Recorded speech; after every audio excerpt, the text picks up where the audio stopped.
Hey, good evening. Good evening. Happy Sunday evening. Um, Sorry about bad hair day. Well, during the weekends, I don't take a bath. So, yeah, let's do this. All right.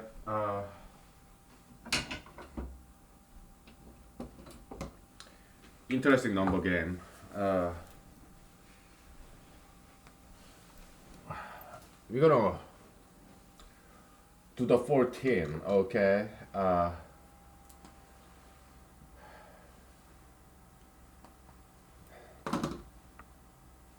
It's gonna be a long story. Yeah. Game. Right. 14. All right.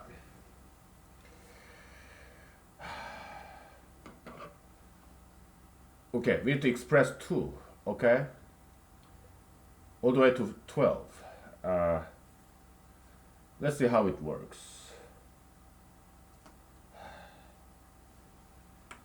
Okay, you ready?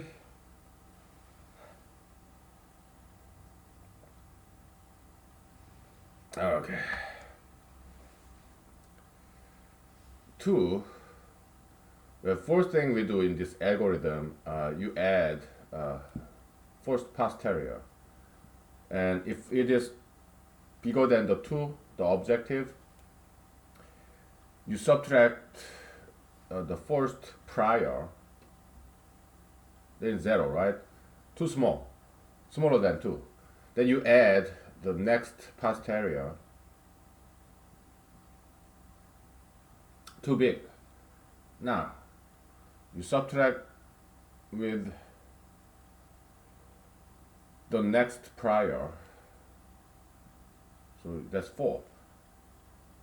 Too big still. Okay, subtract again.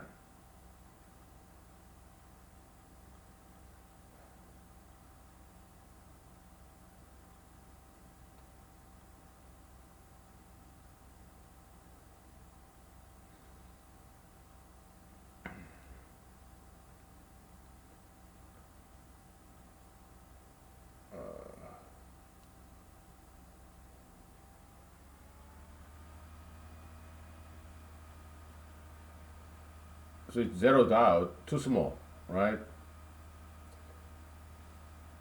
So you add next posterior. There we go. You got 2. Okay? Yeah. Uh,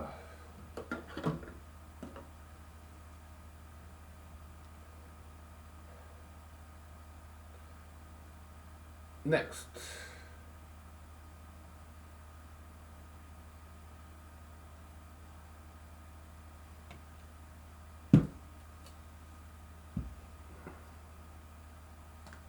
We need to express 4.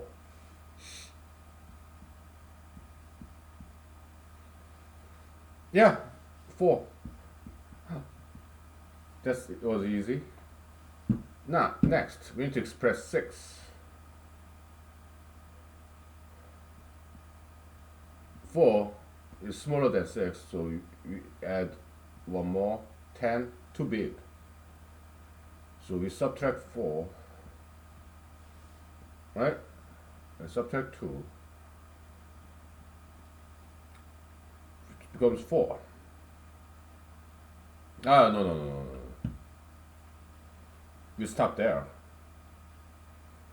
Easy. Okay. Next, 8.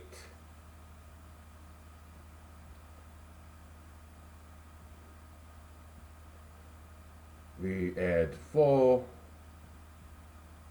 add 6. Oops, too big. Step back. Too small. Add. Okay? Next, 10. Yeah, that was easy, right? Next, 12, the last one. There we go.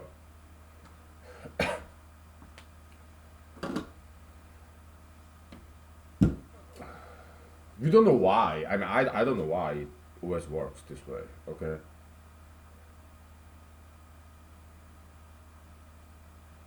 I don't know.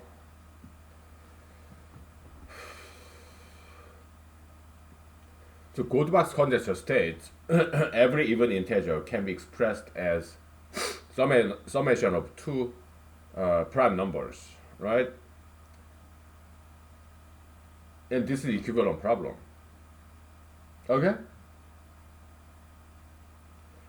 Any prime gap can be expressed as some summation of the neighboring primes in a sequential fashion, and also subtraction of prior prime gaps.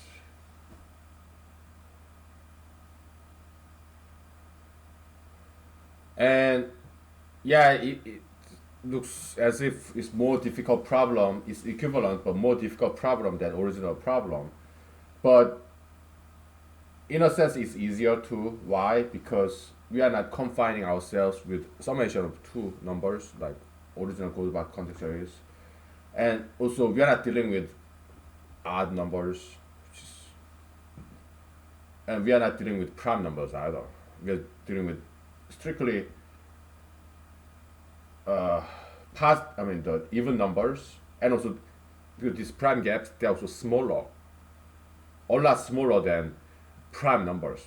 Prime numbers become very big, right? But prime gaps they're more or less stay very small number. Okay. So in a way it's easier. Okay.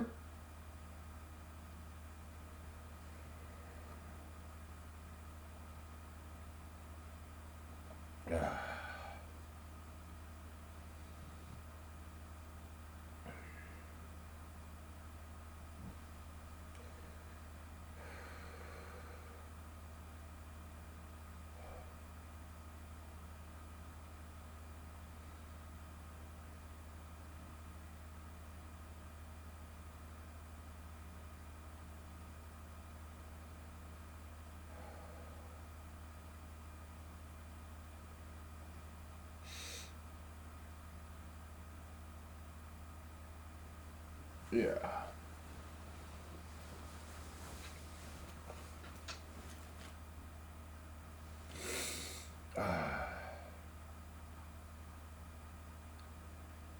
Well, let's keep playing, okay?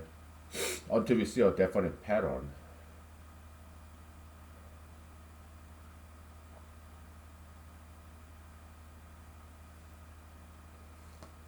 Let's look at this guy. Alright, so 2, 4, 6. We need to find that. Okay? 6, easy. 4 plus 2, right? How about 2? Well, 4, we got 4 and 6, right? So we just need 2. Alright, so 4 minus 6 plus 2. So it zeroes out.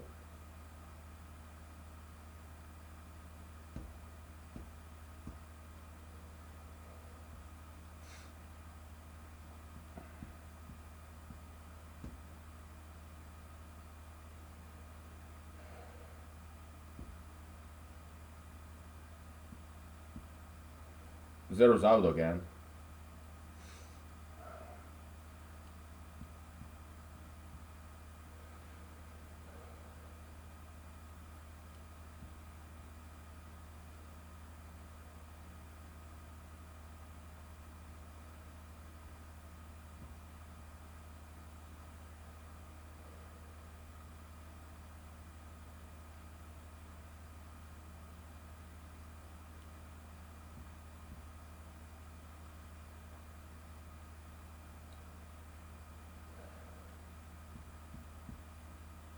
There we go. Right? Yeah.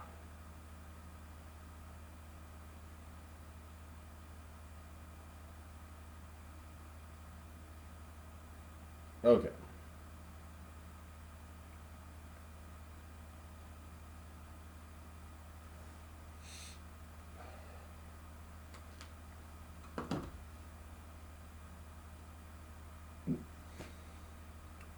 So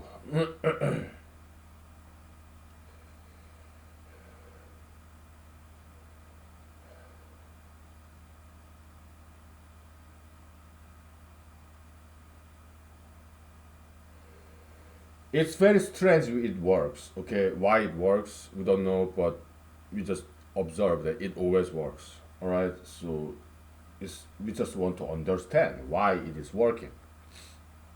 It's very very strange. Okay,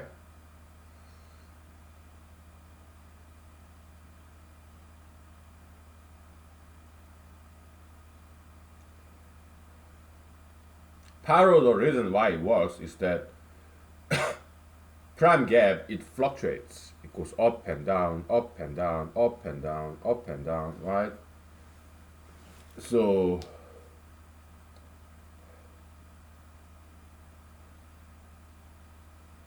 let's do one more and then we'll take a break, okay? It's very odd. It's working so well. 10. 2, we have 2. We have 8, right? Or- So we need 4.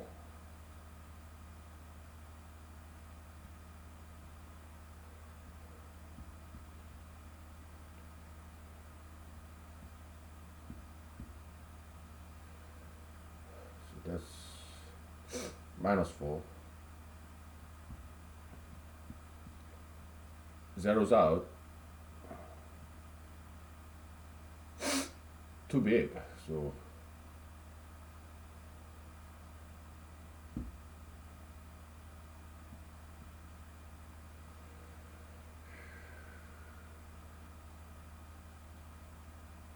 we have minus 2. So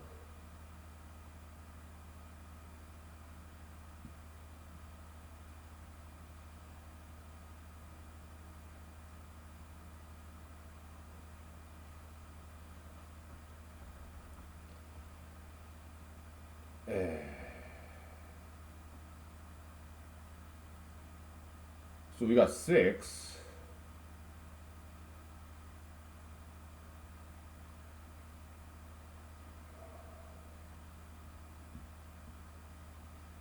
We have 2.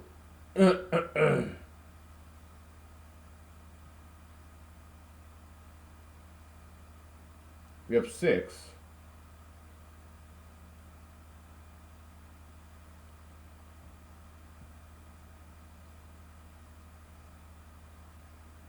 We have minus 2.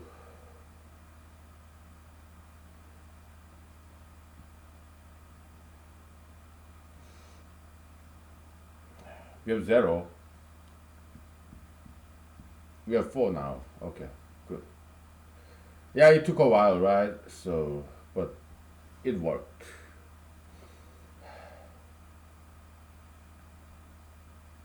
Mm-hmm.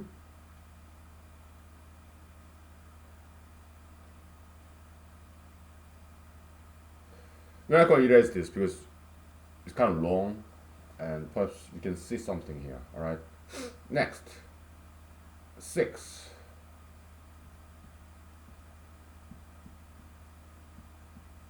But that was easy, right?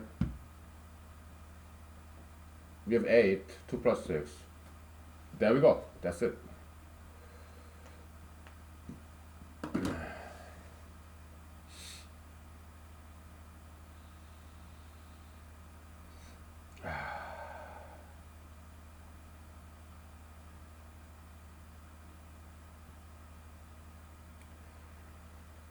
Yeah.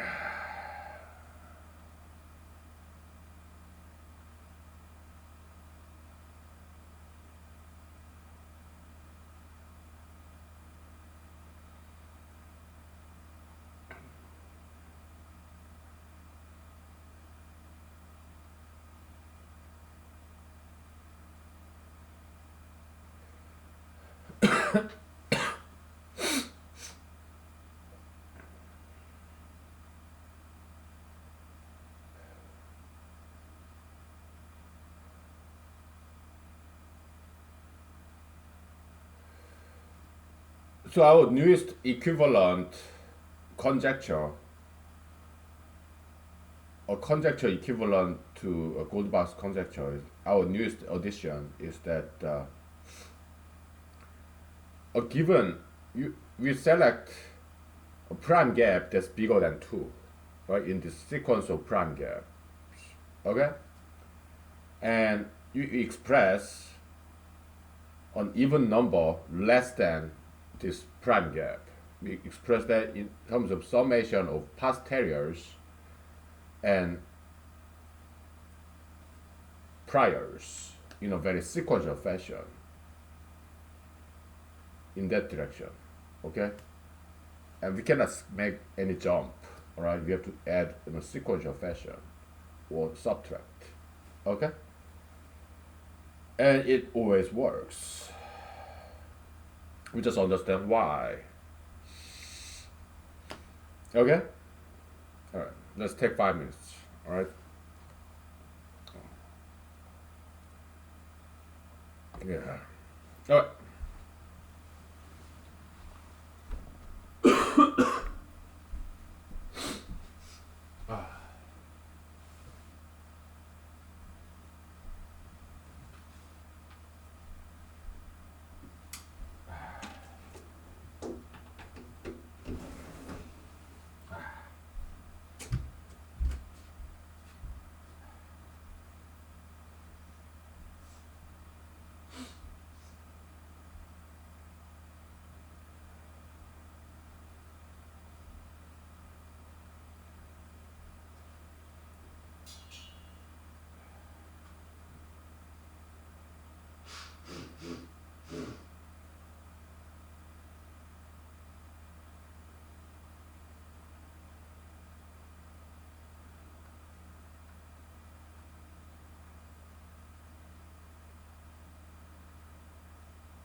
Yeah.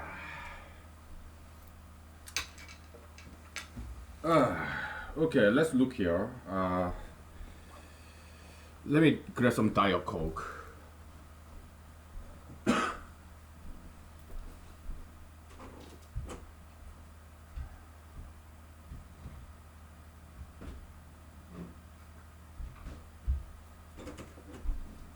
Yeah.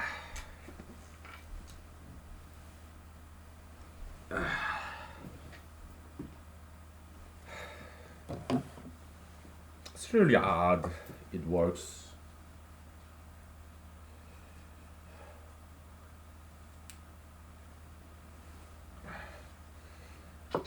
So let's take a break from all this. So in Twilight Zone, there's this one of my favorite episodes, the After Hours. Well, spoiler alert. Okay, so yeah, this beautiful lady, beautiful young lady, she's a mannequin, and but she didn't know. All right, so they she went on a vacation, and she thought she was a human being, and she wasn't. All right, so kind of fantasy novel, and so she was a human being, so she went to a floor to buy a golden thimble, right? And what's a thimble? Yeah, when you do needle and thread to push the needle, you put it's a mini glove for thumb, right? And so this floor,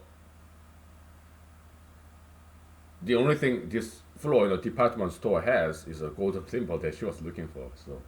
So she got it. She bought it with cash. Then she turned back and this is odd. And the sales lady said, "What is odd, Masha?" And she was like, "I mean, it's entire floor. You have only one item, and that happened to be what I was looking for. And did you just call me Masha? How do you know you know my name?" It's so funny.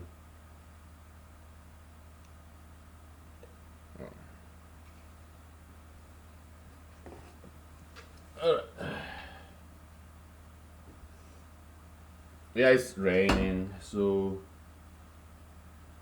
a little bit chilly. I had this long nap. Took a real long nap.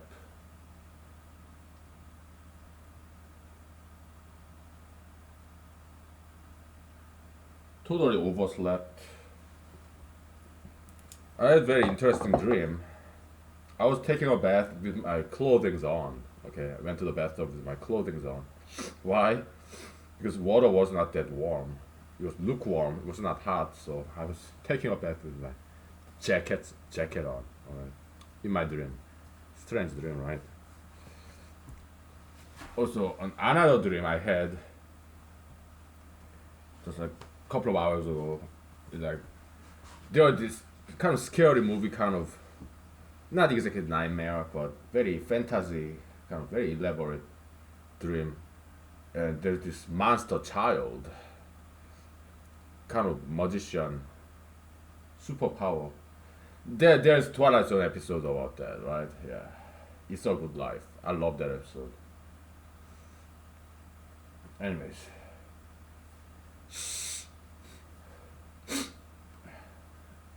okay.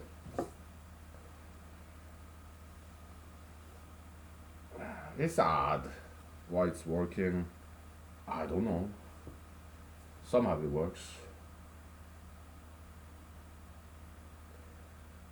So maybe we need to understand a little bit more about Diophantine equation, right? What's Diophantine equation?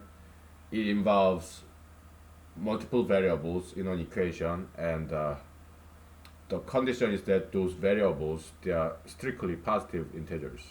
All right, so that's Diophantine equation in number theory. Okay, so Yeah, it's this kind of like Diophantine equation. Okay, so don't you like the name? Yeah, Greek language, very beautiful, right?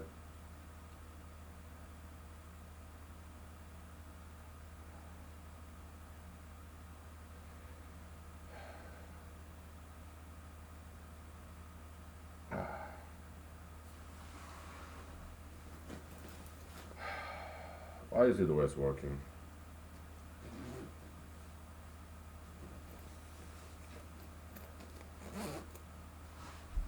I don't know. I don't know why it's working.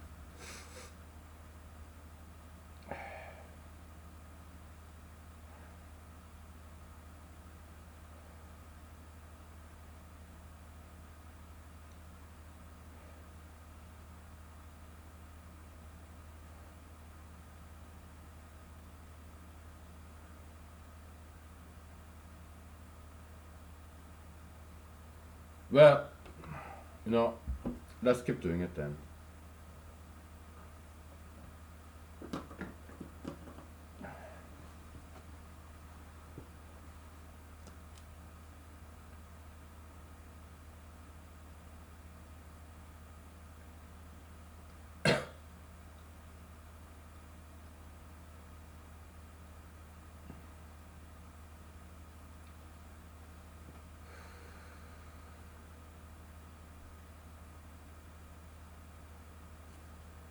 Let's look at this 4, alright? All we need is 2. So 14, too big, right?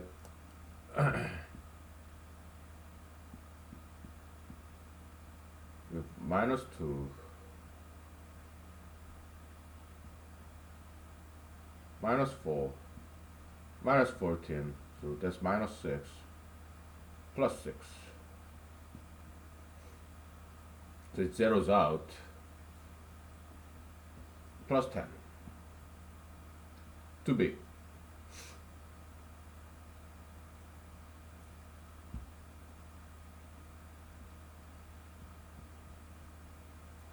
So we need to cut back, add forward, cut back, okay?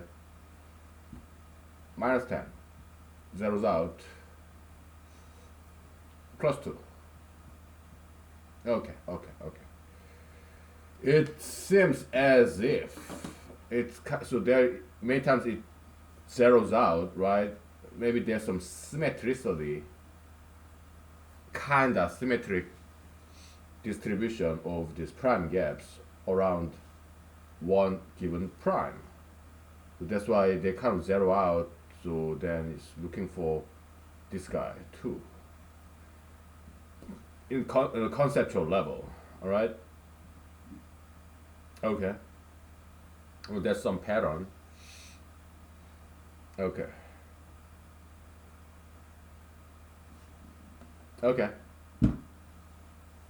It's a narrative, mathematical narrative. Okay. Let's look at this 4. All we need is 2. All right. So 4 is 2, or even number smaller than this guy. Okay. Plus 6, minus 6, plus 8, minus 2. That's 6. So minus 10. That's minus 4. And plus 4. So it zeroes out. Plus 2. You see? Yeah. So it seems as if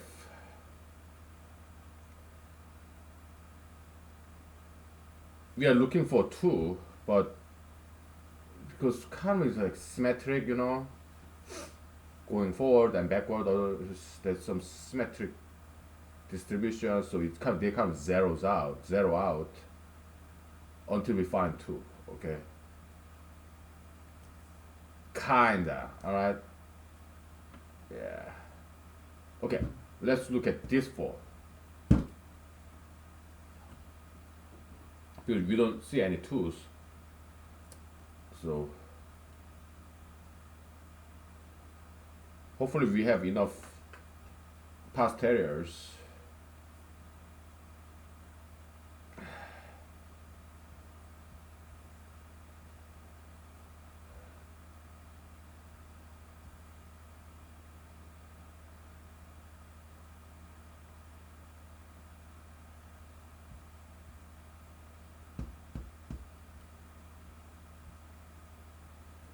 So you're negative 2.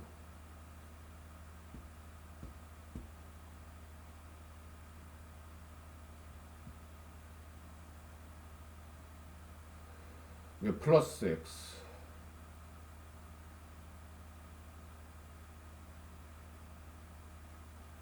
Minus 6, which is zeros out.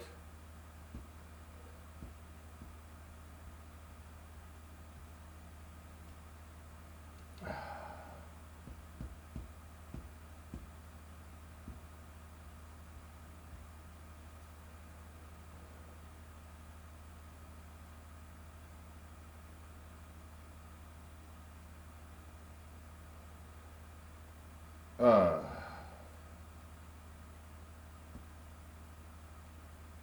zeros out again.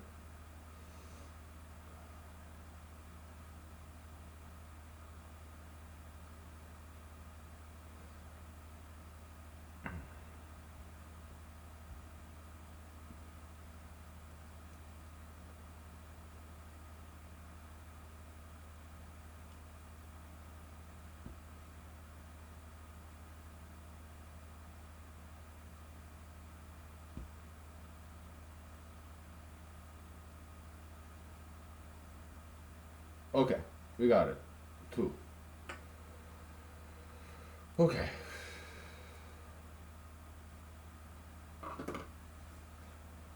Yeah, Professor Erdos is a number theorist, okay, mathematician. He proposed that perhaps a fruitful approach to number theory is to use probability statistics, right? Yeah, I don't want to go down that road, okay? So because we want something very exact, asymptotic calculus or statistics. That's not what we do, all right?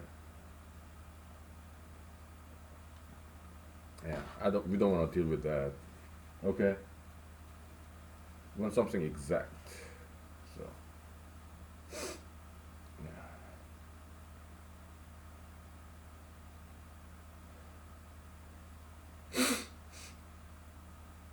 Okay.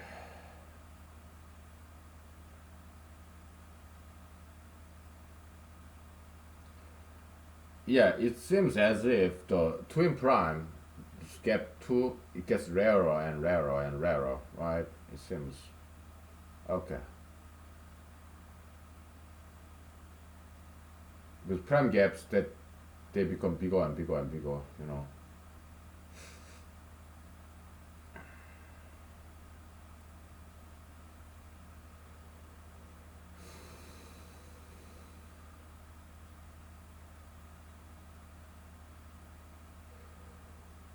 So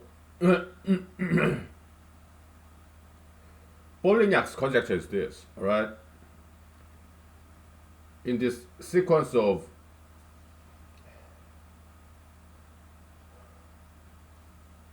prime gaps,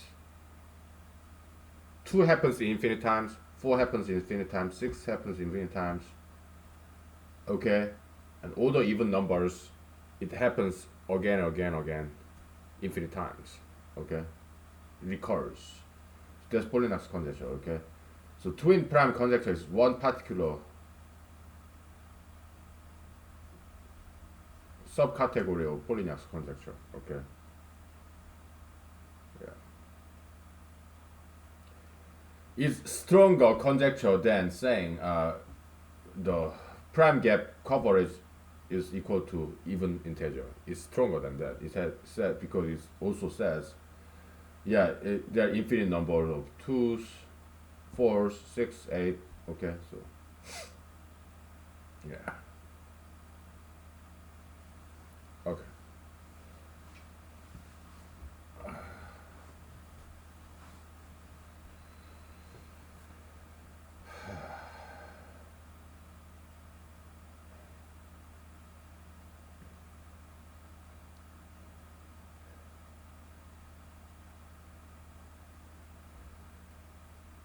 Yeah.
So let's think about this way.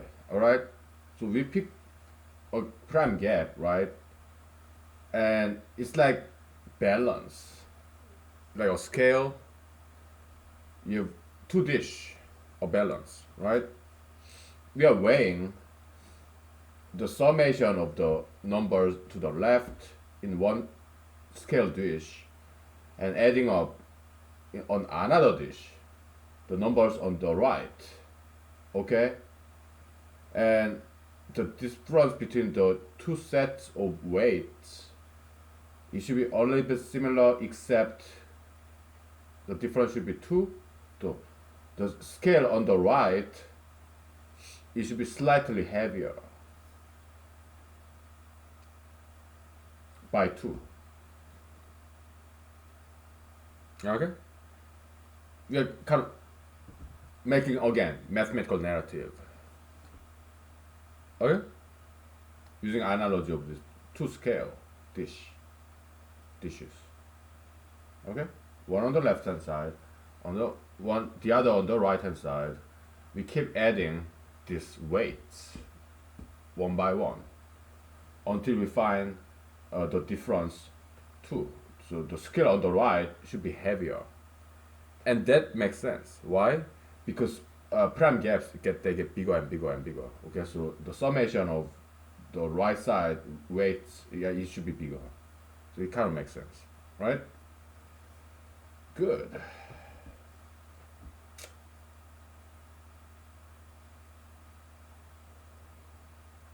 Okay, let's take a break. See, we are making progress, slow but steady. All right. So yeah.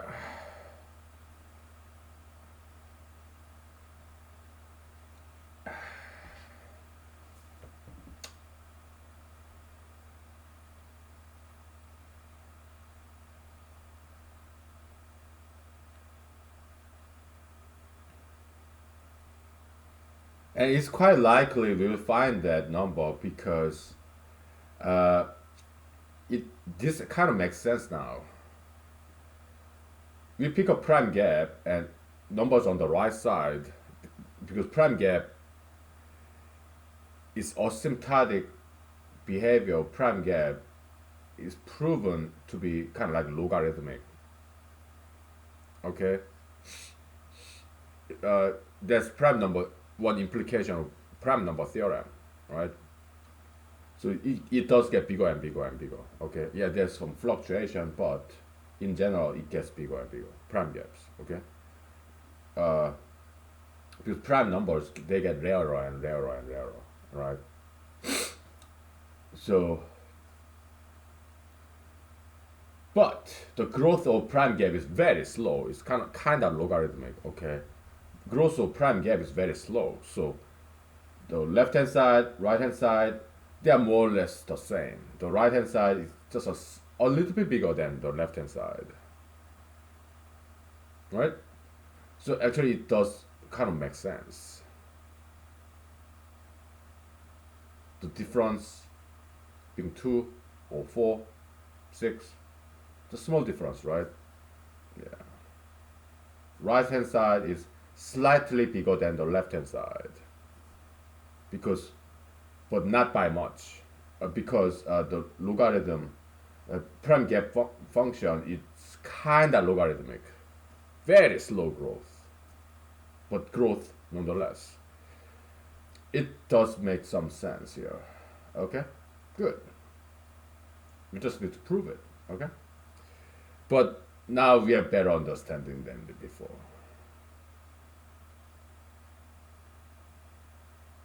Yeah. We'll take 5 minutes break, and we'll observe how many numbers it takes. On the right hand side, we have 4 numbers here. Left hand side, we have 6 numbers. Okay, so we'll try to see some pattern there. Okay, yeah.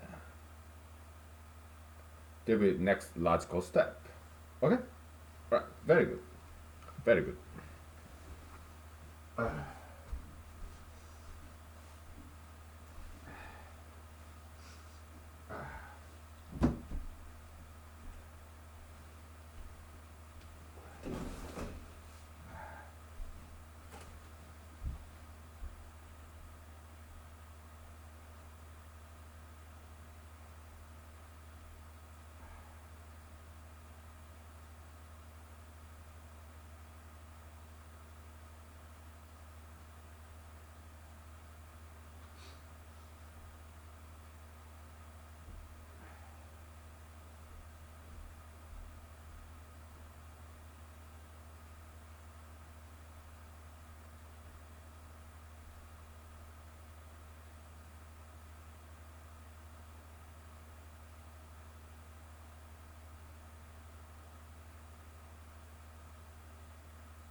It's raining outside for the first time in this year. Ah, again, not a huge fan of summer because it rains, and when it rains, I get wet, and also I cannot run in the rain. A couple of times I in the past, yeah, I have ran in the rain with my umbrella on, but I prefer winter because it snows. So what, right? So what? I can still run when it snows. Why? I can just dust it off, shake it off, right? Yeah. Unless it snows too hard, then snow they accumulate. Then, yeah. But I prefer winter. All right, because I'm a runner. All right. Yeah. Cold air in winter cools me down, so I don't sweat. You know. And so it's this. Okay. It's balancing of scale. All right. And the difference we are looking for is like 2, 4, 6, 8, 10, 12. All right. And it makes sense. Why? Because that's the what's made of, what this prime gap sequence is made of. So just small even numbers, right?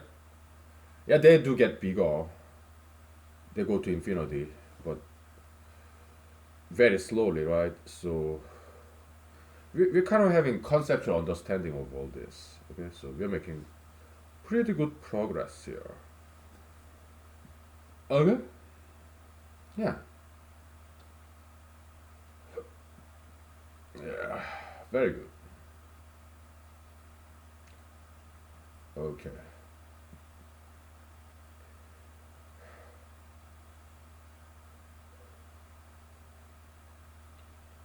So Japanese professor, I don't remember his name, but he proved ABC conjecture.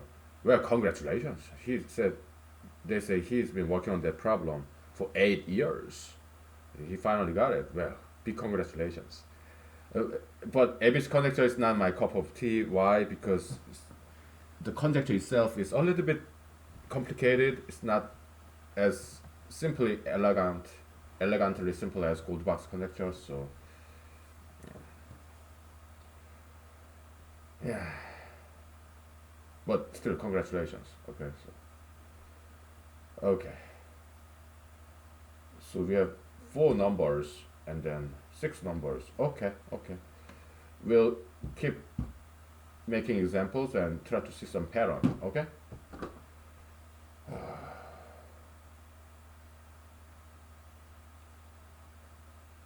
Let's look at this guy. We'll focus on cousin primes. All right, this is easier. All we need is just two. All right. Look at this symmetric, right? 6, 6, 6, 6. They cancel out. Finally, we have two. There we go.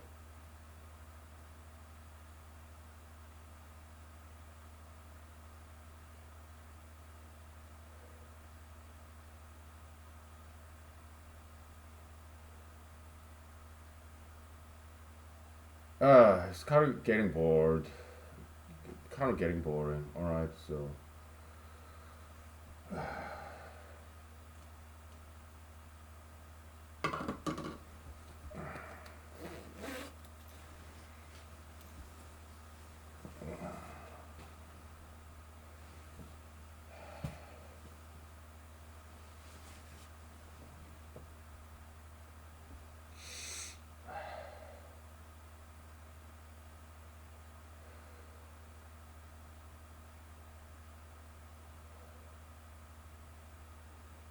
let's do 12. We haven't done 12 yet, right? So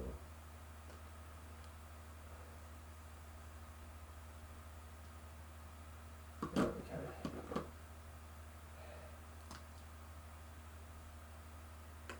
I'm gonna start drinking, okay? Because it's too dry.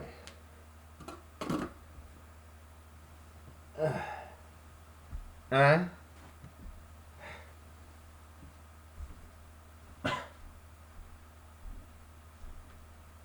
And I'm gonna turn off the heater back there.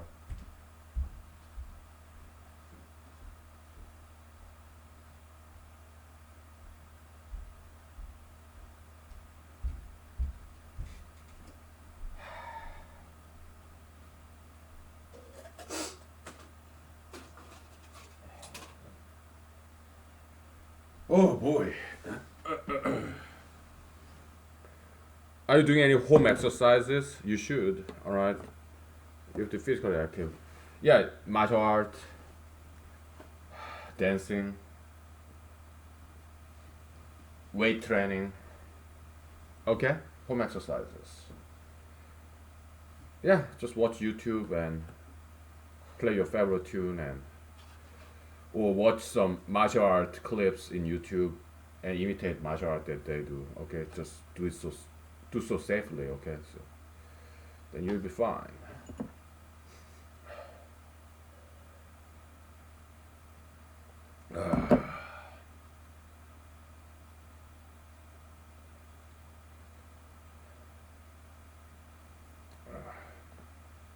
Let me take some Tums, okay, because I'm start drinking.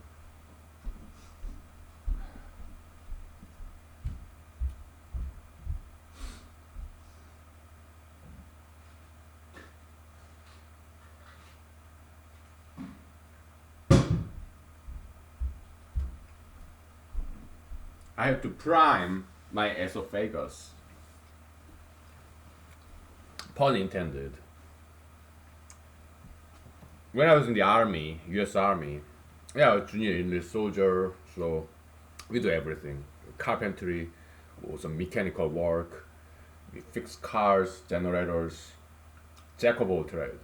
We clean the bathroom, sweep the floor, mop the floor, paint.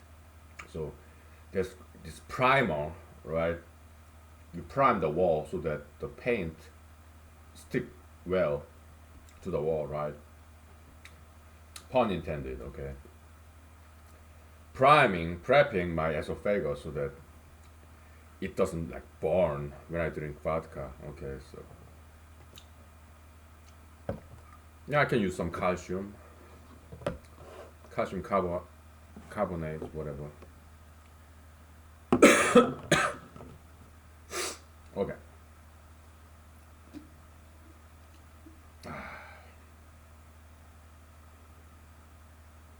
I read the news that there are long lines in grocery nowadays because people are not allowed to go to grocery every day, so they have to go to grocery like once a week. So they need to buy a lot when they go to grocery. All right. So there's this long line of waiting line in the grocery. That's what I heard in the news. Yeah. Yeah.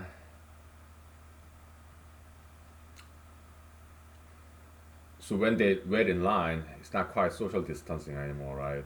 So yeah, this stay-at-home policy, I kind of question its soundness. All right. Um,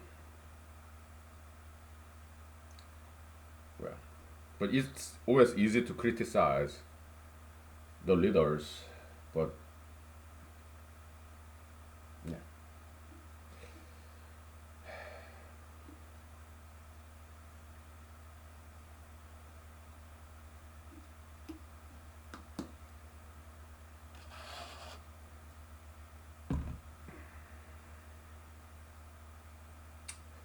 Let's go ahead and do 12, okay?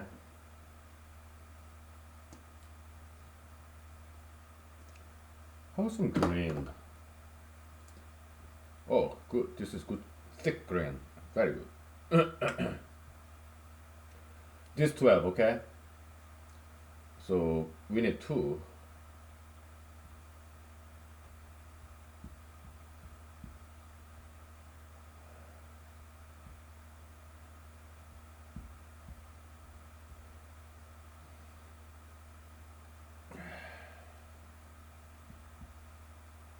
Oops. So we are -6. So we need 6 to zero it out, right? Now it's zeroed out.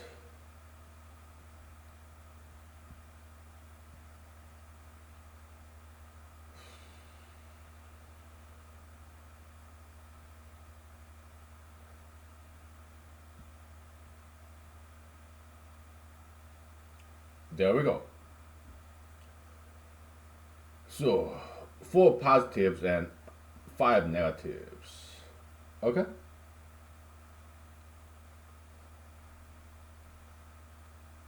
Because positive numbers that tend to be bigger because it's on the right side, all right? So we need fewer of them, right? Kinda. Okay. All right. Next, we'll do 4.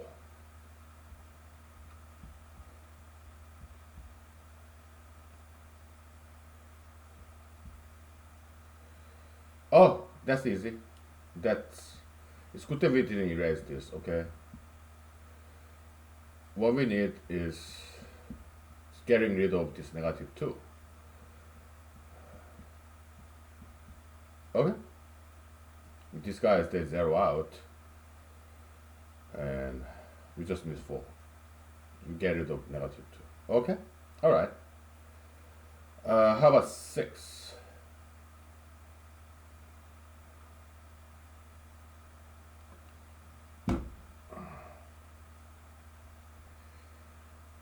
Kind of getting hot.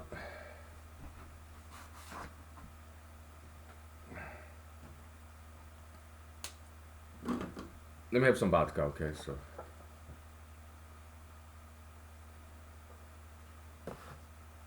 I see. It's kind of inheritance concept. We can take advantage of previous results, so we better not erase things. So, because it's successive, ordering matters, okay? So, just like before, we take advantage of the previous result because they're cumulative, kinda. So, succession, okay? So, and this guy's they 0 out, right? So, and we are +4 is too small. 4 is less than 6, so we need right number, not left number. Okay, so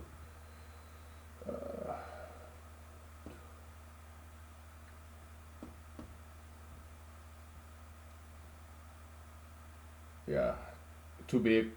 We need left number.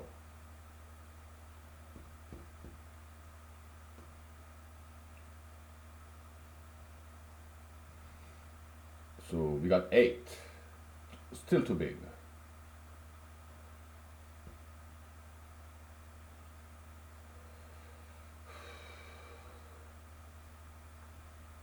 And that's we got 2, too small.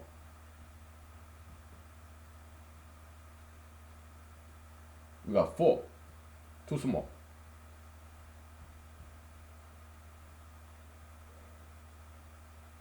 We have 14, too big.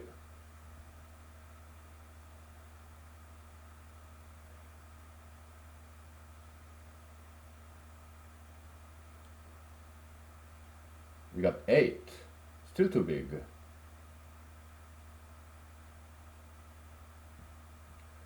We got 4, too small.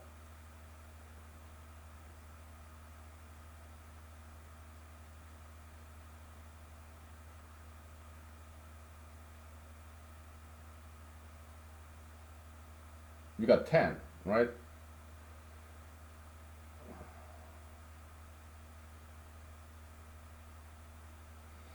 Too big.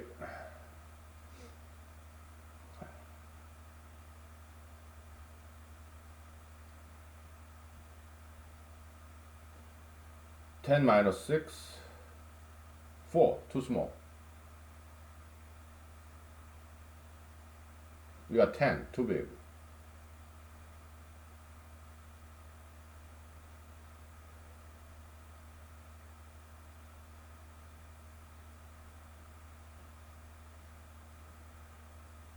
We got 4, too small.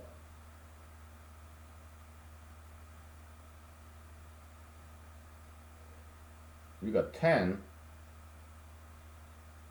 too big.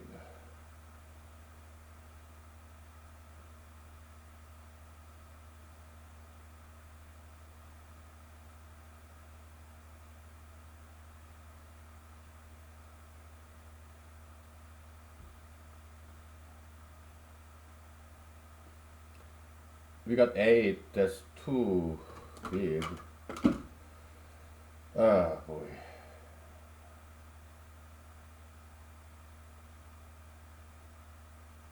8, so minus 10, 2, too small. We got 4, too small. We got 10, too big.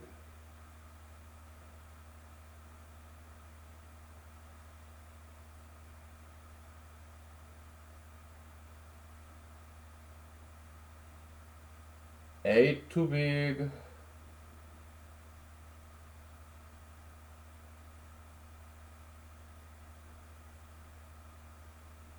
Two, too small.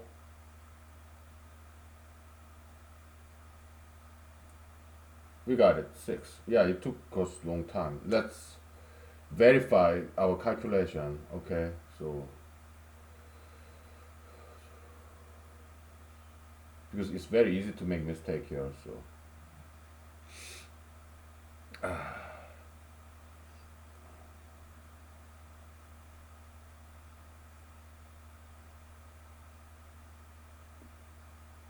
okay, let's add them up. 0 out.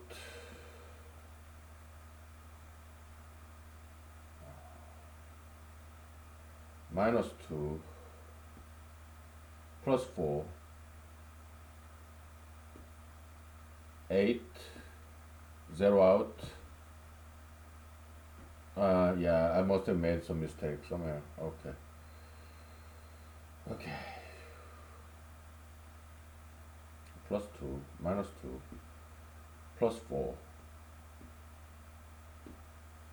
plus 8, 0 out. 2. Yeah, this add up to 2. Okay, so okay.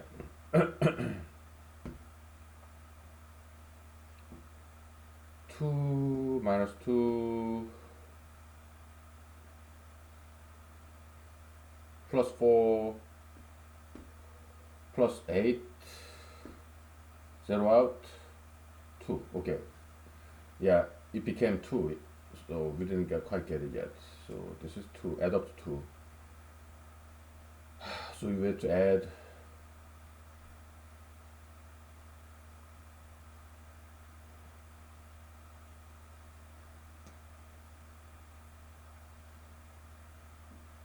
so it became 4.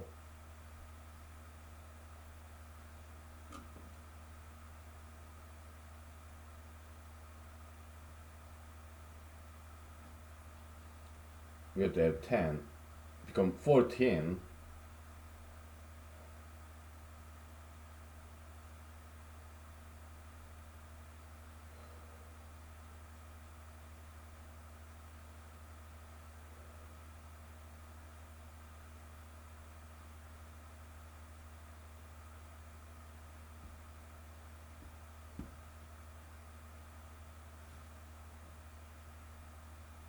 Became 10.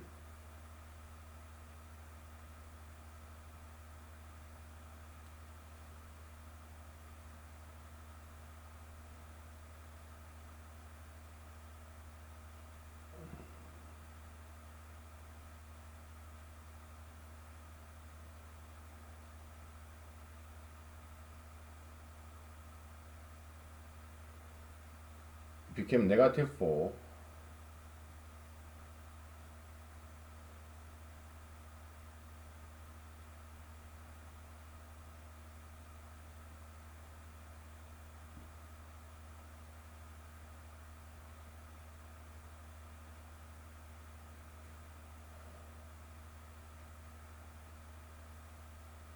Yeah.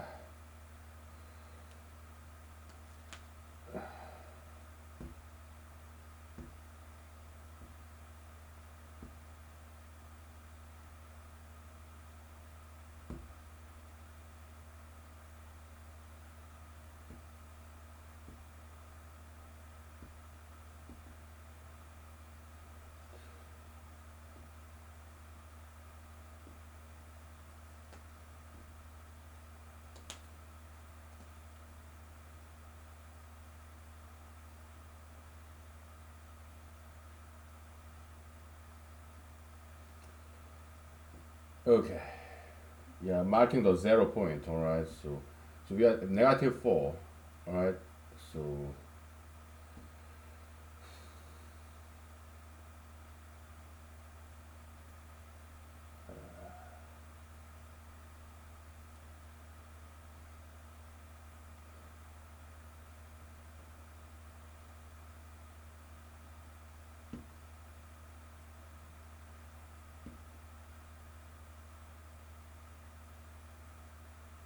negative 4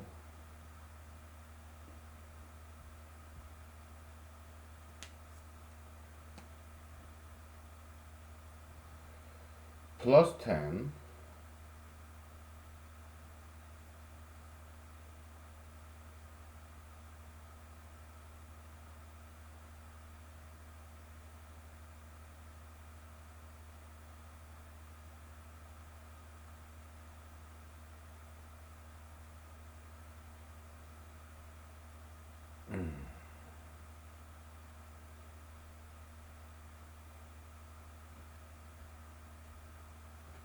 now we got 6.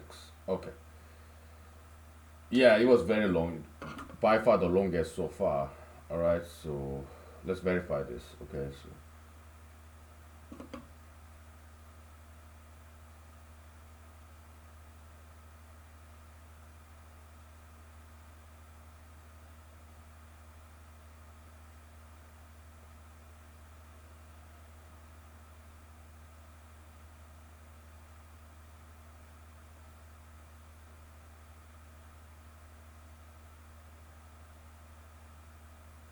okay.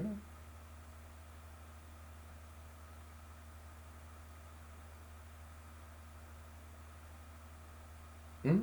Yeah. Yeah. So how many positive numbers?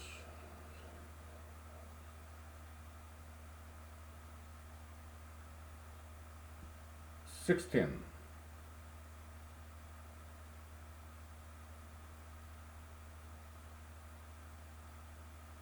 17. 16 positive numbers and 17 negative numbers. So it's about the same number of numbers left and right, but right hand side it tend to have fewer numbers than left side hand side. Okay, so that seems to be the case.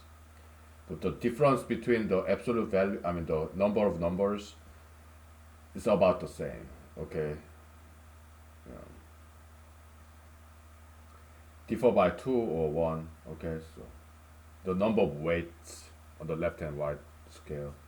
Okay, let's take 5 minutes break. Okay, so wow,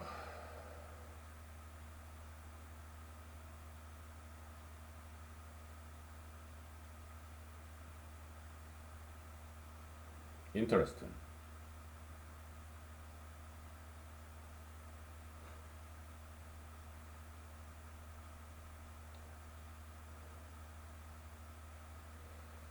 Okay, let's take a break. Okay, so oh boy, this is heavy. It was heavy,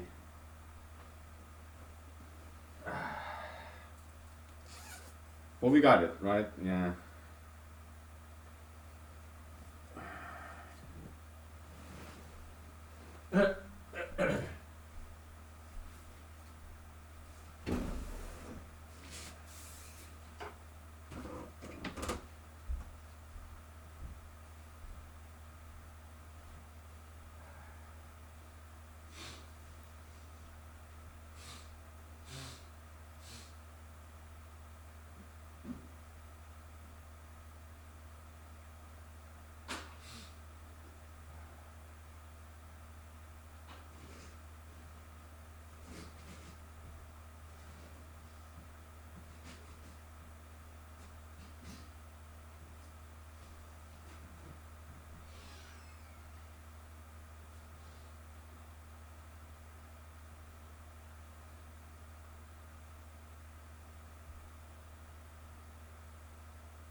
Okay.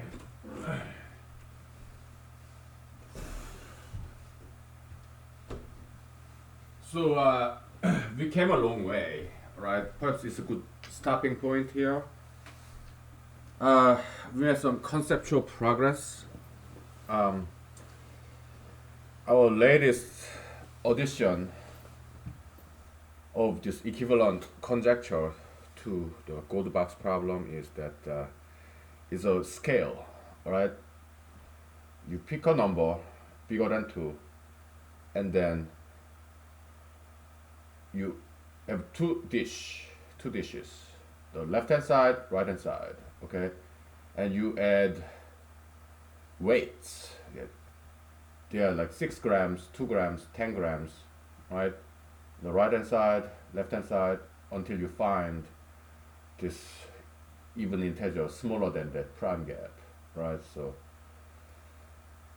it's about balancing the scale, kinda, okay. Right hand side slightly heavier than the left hand side, okay. So yeah, we came up with a nice algorithm, right? And good analogy as well, right? So, and we'll take a break from prime number world. Why? I'm tired. Okay, we had enough of this, and we made good progress. Okay.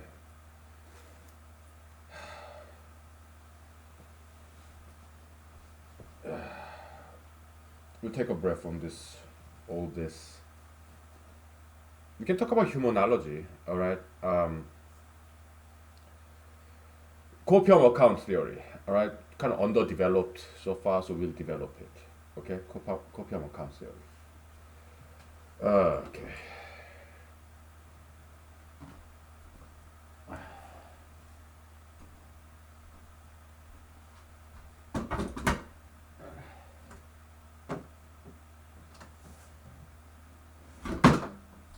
We erase this guy, okay? So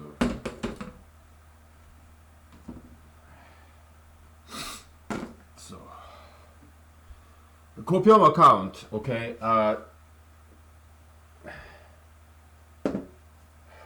Let me take a picture before I erase. Oh boy.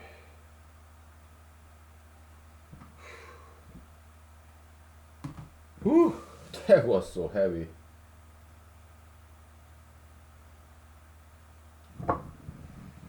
Adding up all these numbers, man. Oh. Oh boy. Okay.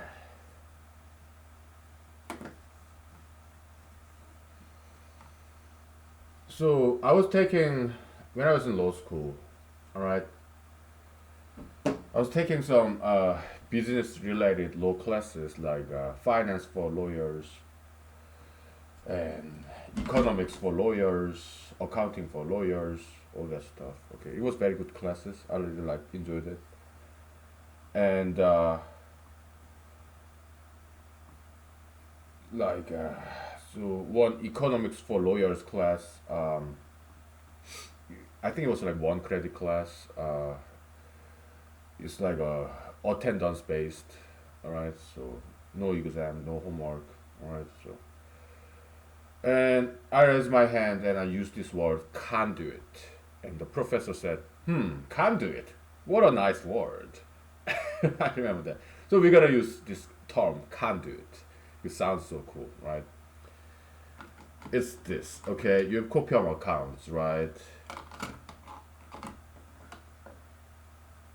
It's a bins, okay? You have savings account, checking account, retirement account, right? And you put money in there. You drop coins, right? It's jars. But between two copium accounts, you have conduit. Okay? Let's say exercise-ism and health-ism. There's the positive correlation.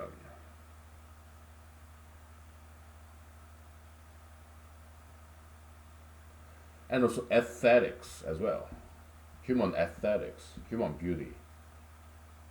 If you exercise, you become healthy and you can become beautiful too. You're fit, right? Like beach body, right? So they are covariant.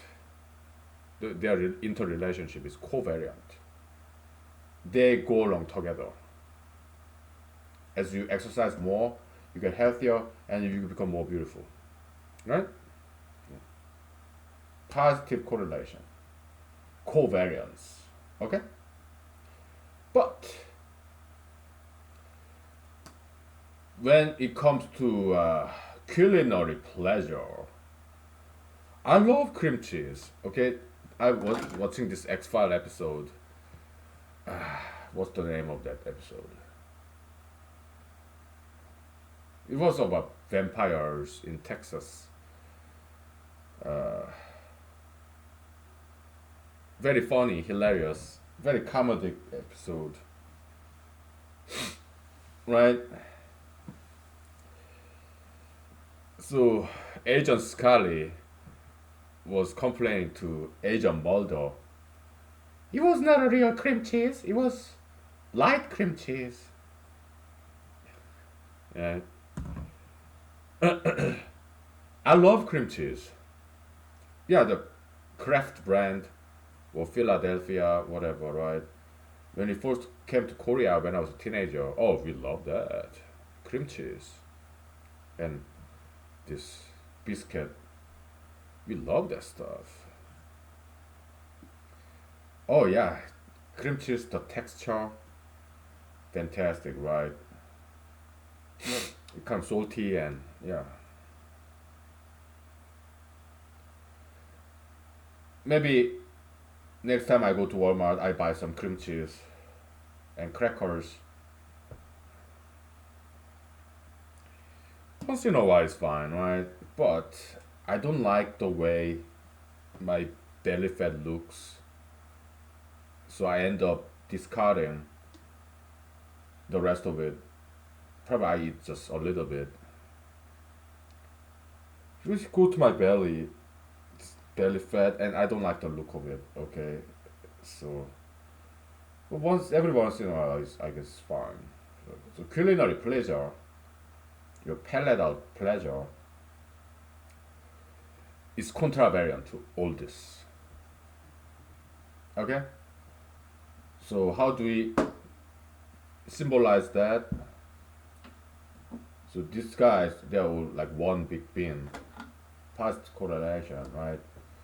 But when it comes to culinary pleasure, there's negative correlation, okay? Meaning the interrelationship between culinary pleasure and the rest of this, there's the negative correlation, meaning contravariant. Okay, so they're contravariant to each other. So how do you do that?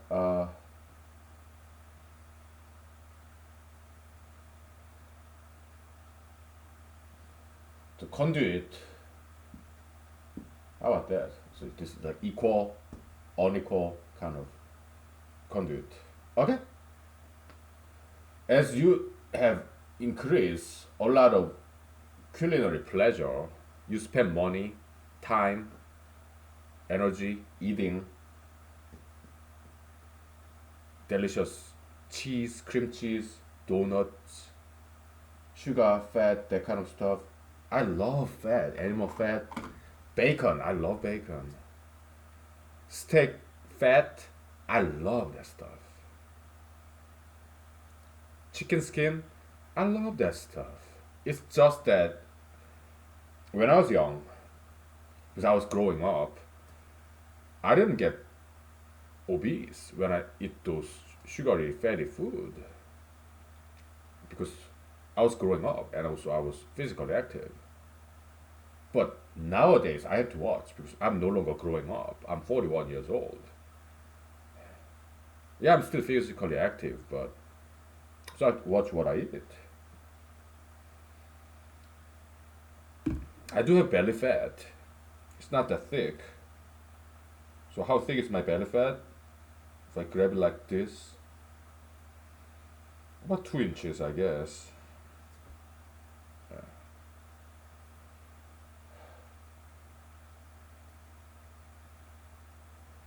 So if you spend money and time, copium, if you put a lot of beans here, actually copium comes from this guy to this guy. This one gets high, these guys get low. Negative correlation, contravariance. Right? Yeah, if you eat a lot of delicious food, culinary pleasure, your health go down and your human aesthetics go down, right? You no longer have a beach body, right? And as you get overweight, like President Trump, you get to do less and less exercises because your body is just too heavy. President Trump or Secretary Mike Pompeo, I don't think they ever exercise because they're just too heavy, right? So yeah, this goes up, the rest go down. Okay? So there's the conduit, negative conduit, positive conduit, okay? Covariance, contravariance, or it could be invariant. Maybe there's no relationship between the two copium accounts. Okay? Maybe there's no conduit between the two. Alright?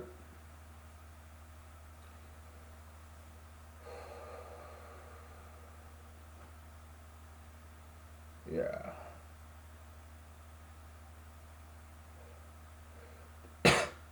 Jesus said, you cannot serve two masters. You cannot worship both God and mammons. What is mammon? Something of secular value like money, power, fame. Alright? Jesus said that. And I had to disagree with Jesus on that account. Okay? Money, power, fame, it can be used for very good purposes to save the world, for example. Okay? Yeah. I don't think it's always bad. Okay? Look at Mr. Jesus. He had money, power, fame. And he still does, right? Come on. How much money goes into Christian churches? Huh? Money, power, fame. Oh, Jesus has it all. Right? He did too when he was alive. He was big celebrity. Okay? So Jesus says, when it comes to me, Mr. Jesus, yeah, it's okay for me to have money, power, fame, glory, because I'm son of God. But when it comes to you guys, you should not have money, power, fame. Why? Because it's mine. Come on, Mr. Jesus. Don't be so obvious, Mr. Jesus. Just kidding. No offense to Christians, okay? I love Jesus. We love Jesus here. Alright.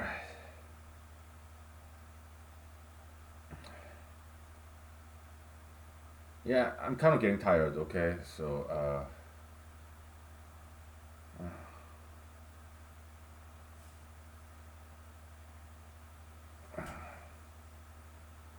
so that's humanology, okay? We're not gonna go any further than this.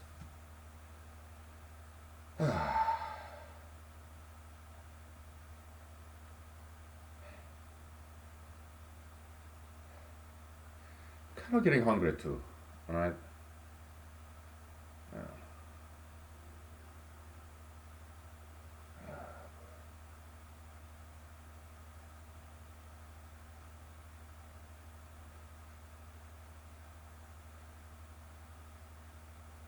Yeah, getting hungry.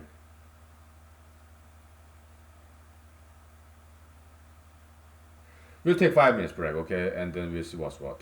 Alright, but right now I'm kind of willing to wrap it up for today and eat some food and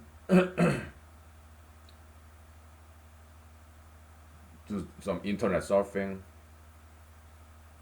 maybe read some internet news, whatever.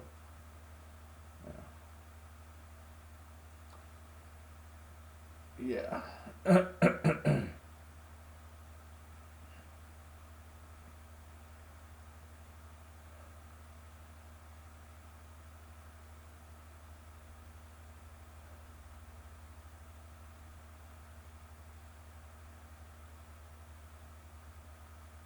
Ah, okay. We'll take 5 minutes, okay? So. Ah.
How about we sing some songs?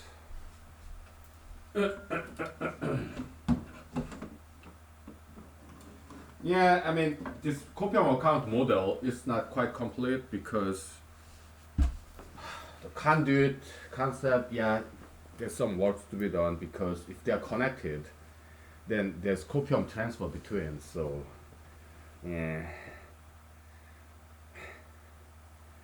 we'll work that out later. We need to come up with a better model. All right, so one kind of model you can think of is that is seesaw with fulcrum, right? The uh, lever in physics. Yeah, three pins on the same side. So when they're on the same side of this lever, so they all go up together, kinda. Probably that's better model. Okay, so whatever.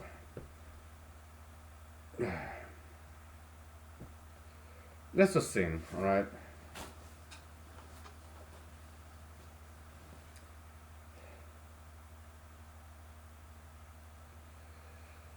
Give me 1 second. Let's just chatting with my friends.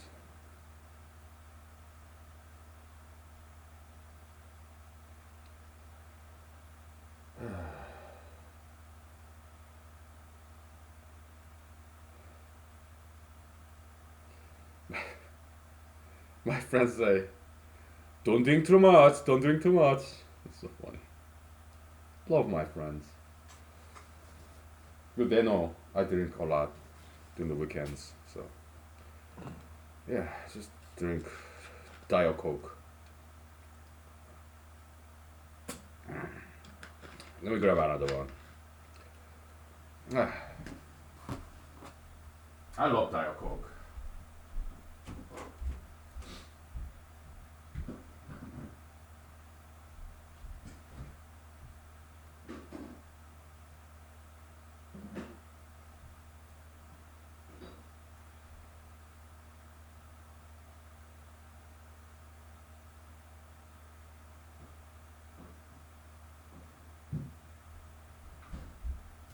I'm going some boiled eggs, okay? So, uh,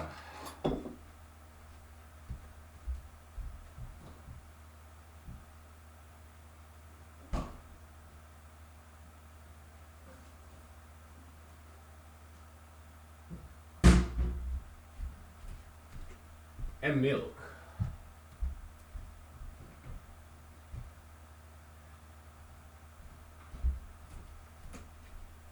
Yeah. Do you mind? Yeah, then I sing you a song, alright? I love boiled eggs. Mmm. Mmm.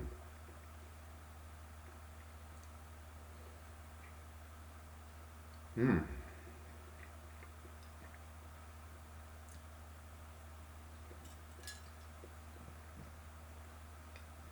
Mmm. So good.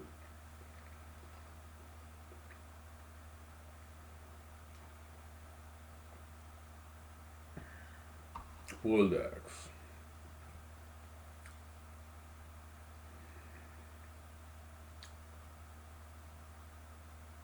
Mmm.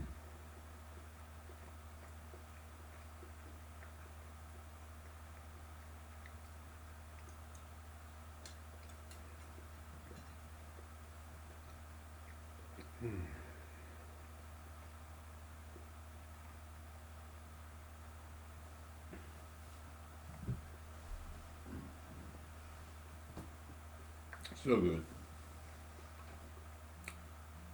Love the texture. Mm.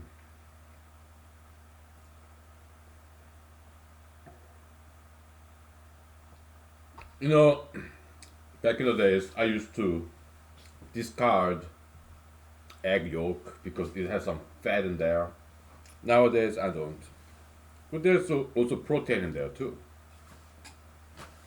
Okay. Yeah.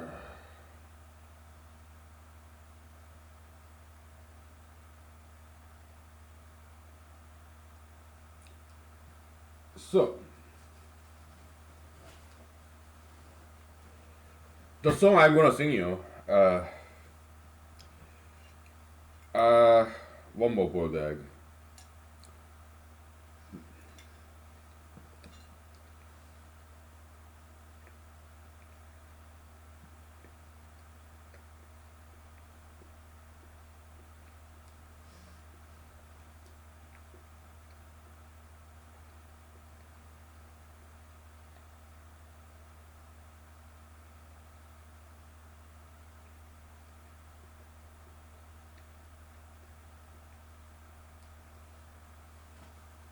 Uh,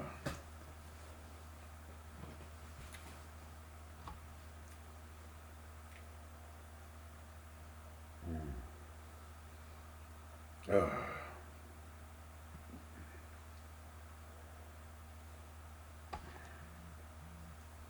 oh, good food. Boiled egg and milk.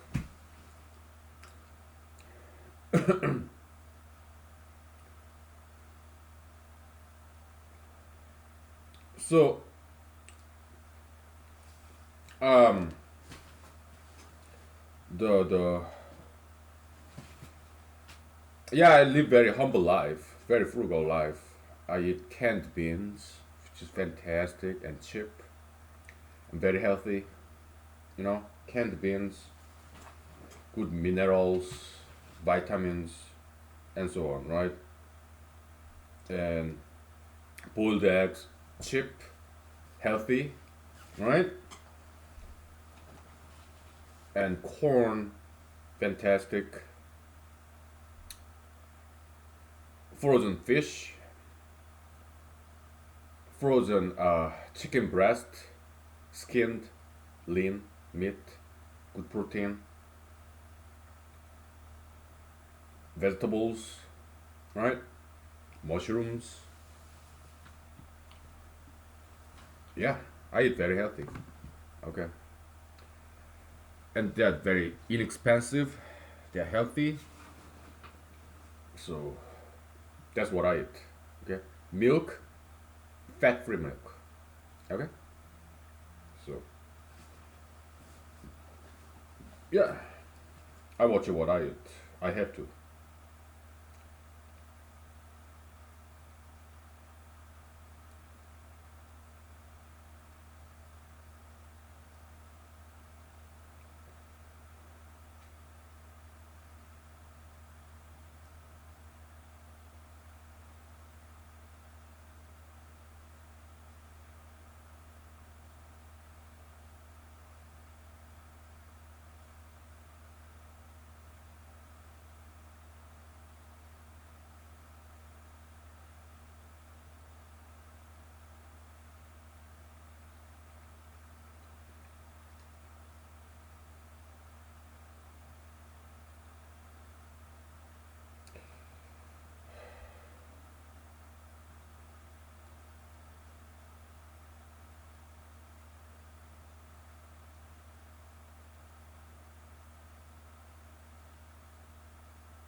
Oh, that was good boiled eggs. Now I can sing for you, alright? That was good. Mm. It was so good. Love boiled eggs.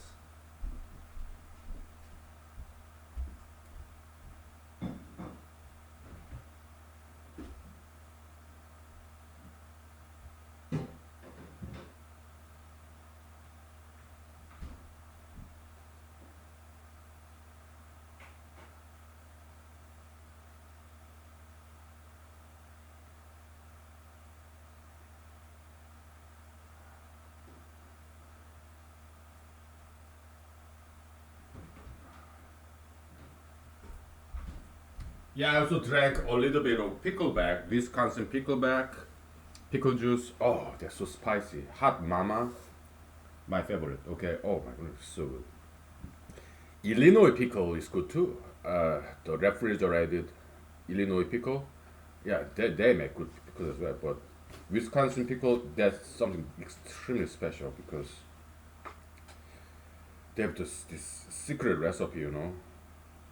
Oh, amazing. Spicy. I love that stuff. Okay, let me sing for you, okay?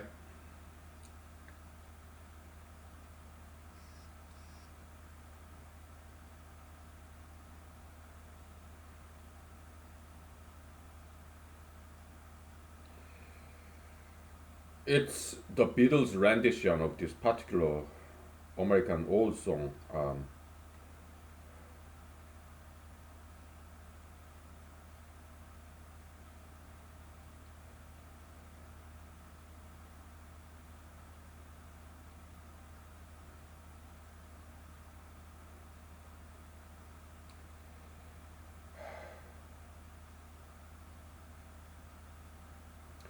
Dun dun dun dun dun dun dun dun dun dun. Acoustic guitar. Dun, dun, dun.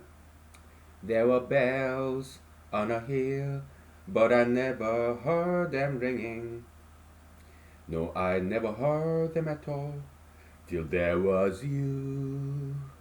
And there were birds in the sky, but I never saw them winging. No, I never saw them at all, till there was you. Then there was music and wonderful roses, they tell me, in sweet fragrant meadows. of dawn and dew.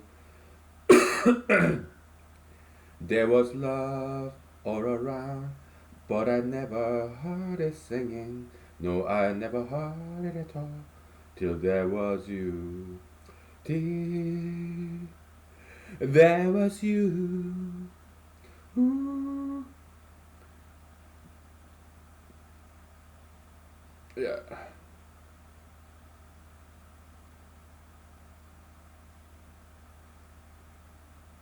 Yeah. So that was that. Uh, Let me grab some Diet Coke. Okay, it's right there.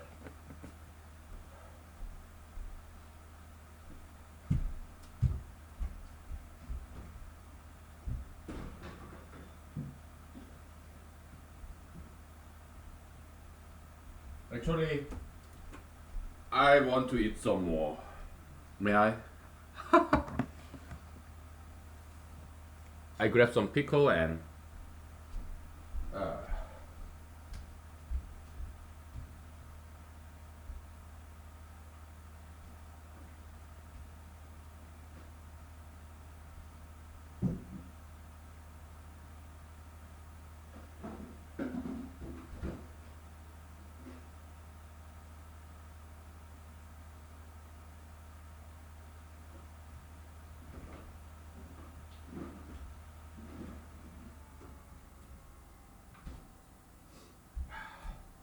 Let me make some room, okay?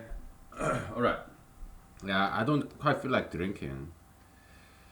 I feel like eating instead. So let me make some room.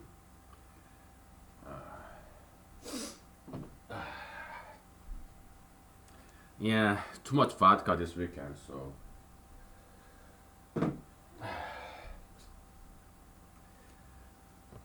Okay.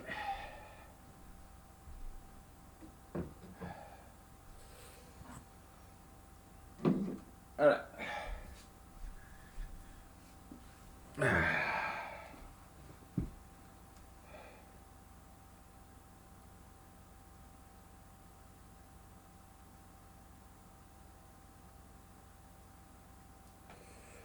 So.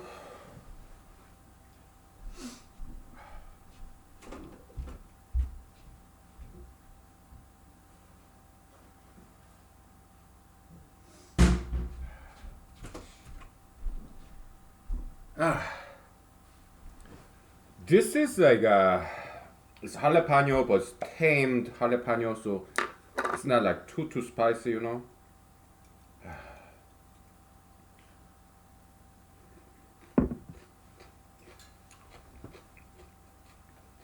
Very good.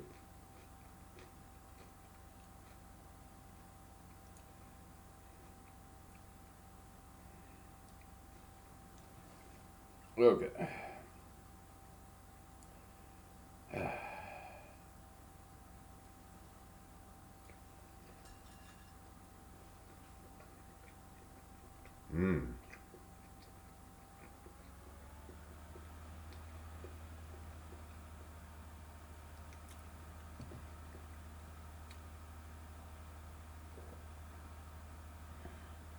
I love this movie.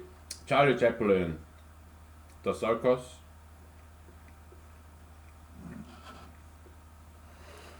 It's story of Charlie Chaplin movie. It's story of this tramp character.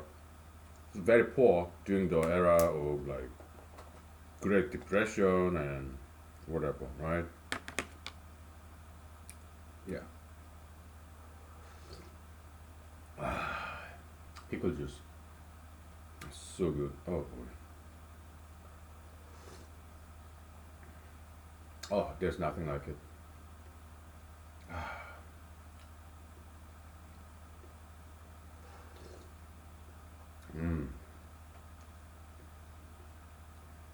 I live very humble life, okay? Very simple life. I eat ramen noodles, right? Yeah, and they're fantastic. It's Japanese ramen noodle. You have Nissin, Maruchan. Those are the main brands. Very inexpensive and Very, very delicious. All right. Uh, Speaking of noodles, okay, let me eat some. All right.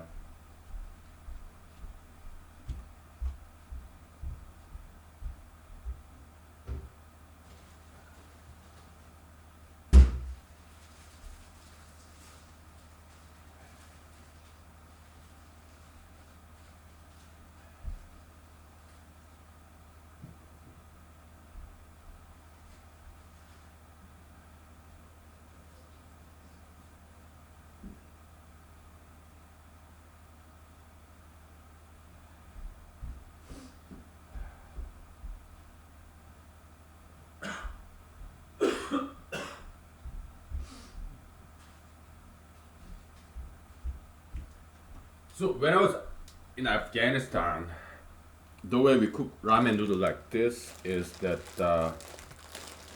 we kind of like crush it, right, and put in the plastic container with water and this soup, the the how did I call it? Flavor packet, right? And we put in a plastic container with water and we put in the microwave. Okay, so that's how we cook ramen noodle.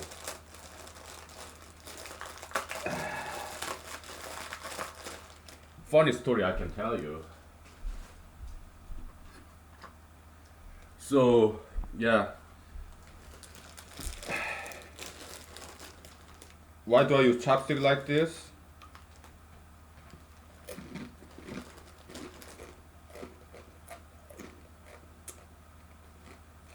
Because I don't like, I want my fingers nice and dry. I don't want it to get sticky, okay? So,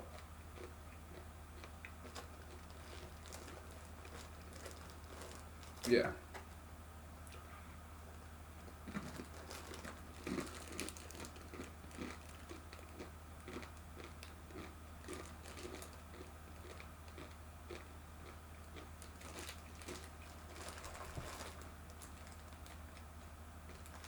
it's good. I like it. Yeah.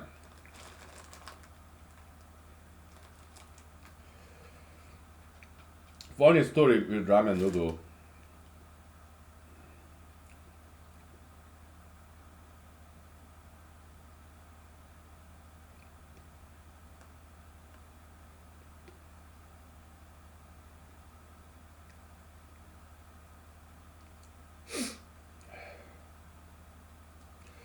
So, yeah, there's this desert fox when I was deployed to Afghanistan.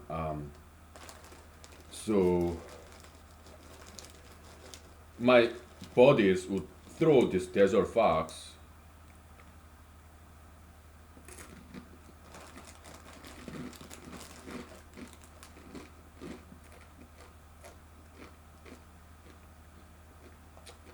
They would throw muffins. Muffin? Me? No way.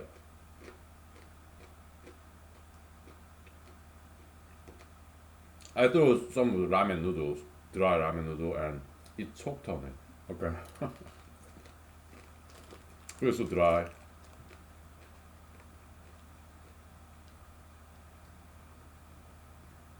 So it went away. But he took the ramen noodle, I threw it with him, right? Desert fox. Yeah, fox, they're carnivores, right? But yes, they do eat ramen noodle, muffin, okay? They eat those things, okay? So kind of omnivores, omnivores.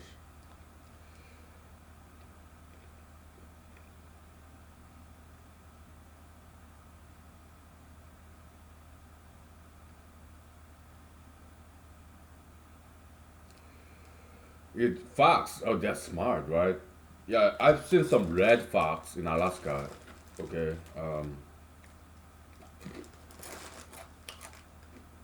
In Fort Hood, Texas, I saw some gray fox. You know? In Afghanistan, the fox we saw is kind of like light brown. Okay, very smart. Oh, yeah. So this Afghanistan desert fox, when me and my buddies were doing gate guard duty, guard detail,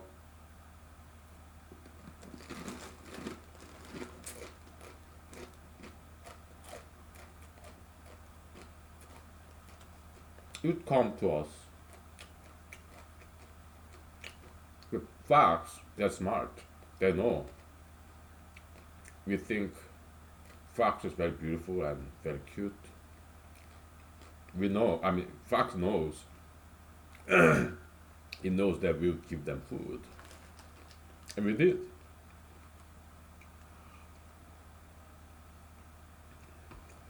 Yeah, they're so cute.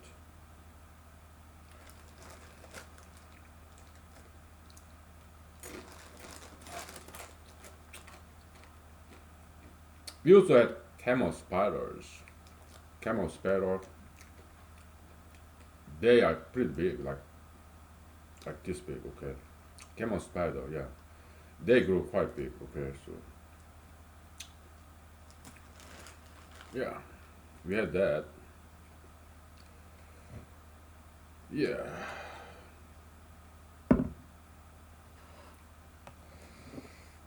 camel spiders.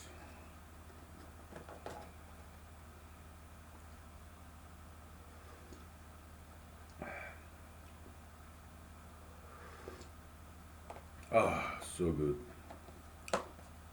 Pickle juice, pickleback. I guess they call it pickleback because it's kind of leftover back there. Yeah.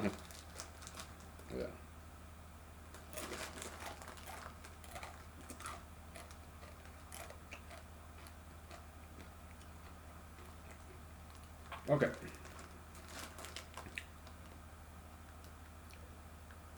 Oh, that was very good, humble dinner. Yeah. I got protein from the eggs, carbs from the noodle, vitamin from the pickleback. Yeah,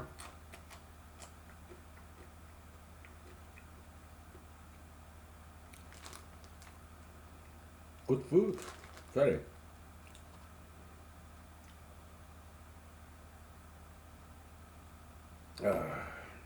Very good food.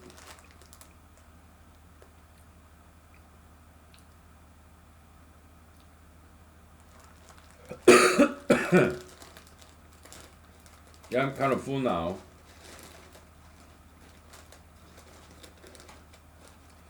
Yeah, this ramen noodle leftover, I'll finish it later. I'm kind of full, so.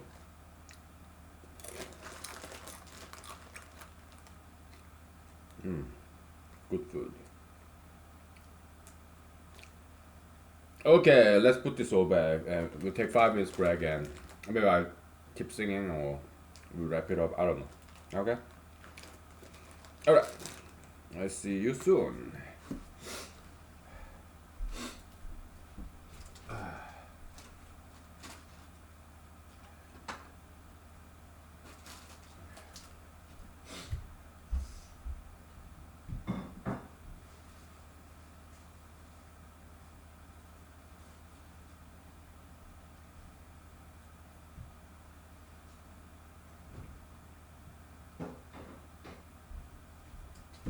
Okay, let's put this all back.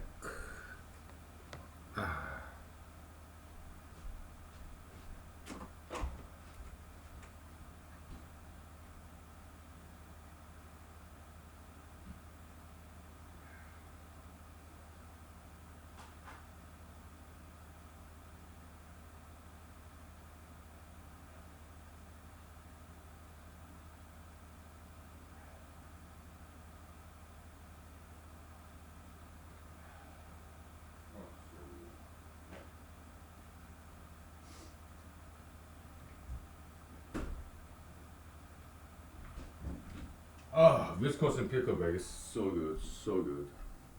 I love Wisconsin pickleback. Amazing.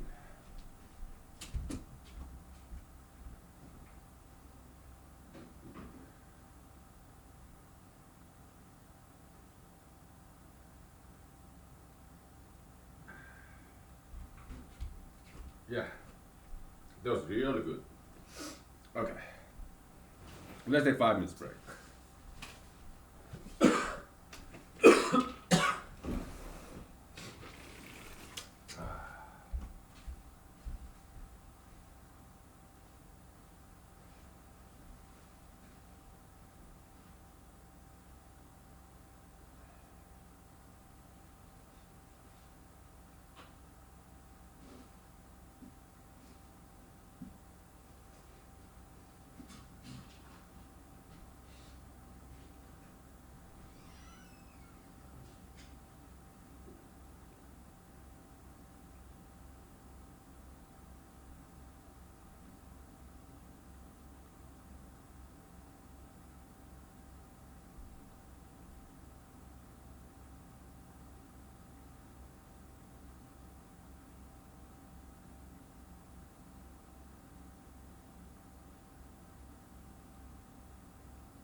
Okay. Well, during the breaks, I looked up like some Wikipedia. I mean, in the web in general. I was looking at proof. There are infinite primes, okay, and I looked it up and it says, yeah, that's Euclidean theorem. Euclid's theorem, okay. I don't know. Give me 1 second.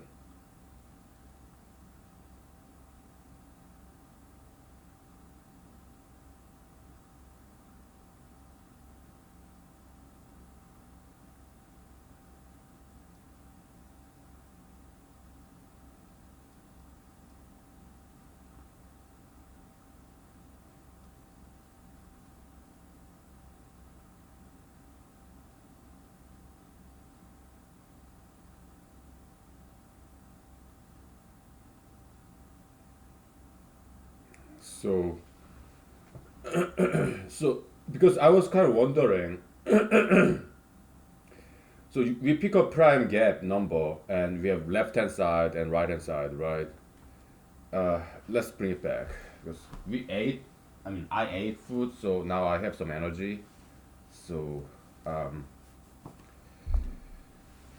yeah, give me 1 second.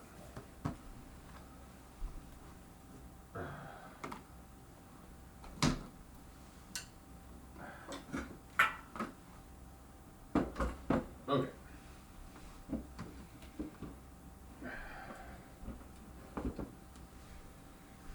All right.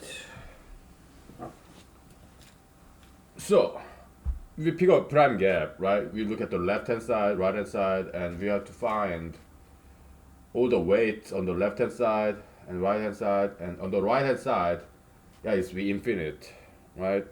Because there are infinite number of prime numbers, right? Euclidean theorem, right? So there will be infinite number of prime gaps, right? But on the left hand side, it's finite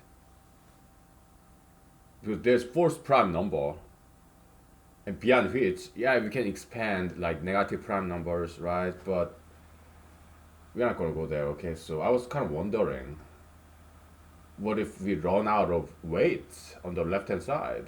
It's finite, so that we can not quite find this guy, this weight difference. I was kind of wondering about that.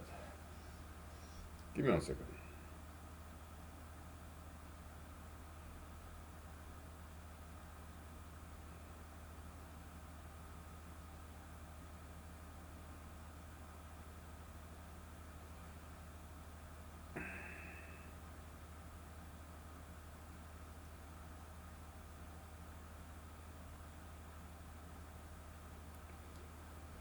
Um, okay.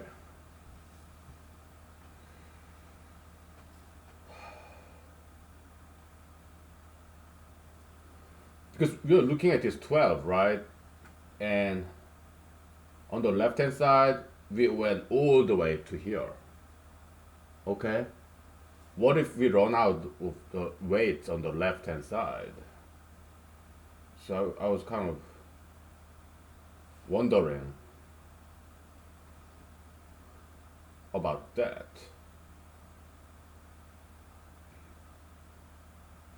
Okay? Yeah. We don't have to worry about right hand side with infinite prime gaps, but on the left hand side, it's finite number of prime gaps. Okay, so I was kind of wondering. By the way, Mr. Euclid, the Greek mathematician, is known for his book Elements, and he's very known for being a great geometry. But he was also very good algebraist, right? In number theory, like Euclidean algorithm to find GCD, right? And he also proved the that there are infinite number of primes. Okay, it was very elegant, very smart proof. Yeah, huge fan. He's really cool guy.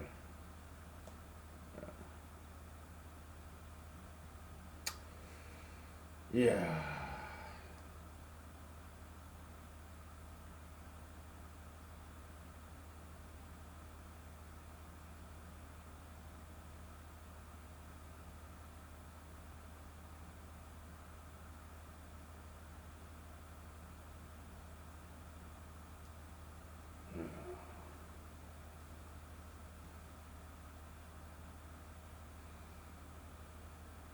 Hmm.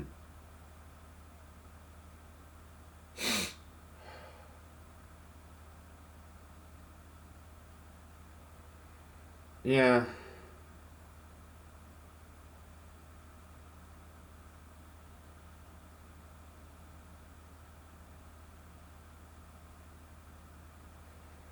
We'll get back to this later, okay? Because yeah, we need to take some break from all this. Now, humanology. A lot easier one, right? A lot easier than number theory, prime numbers. So what would be better model of this copium account interrelation? We talked about conduit, but we realized that's not quite it, all right? Because um,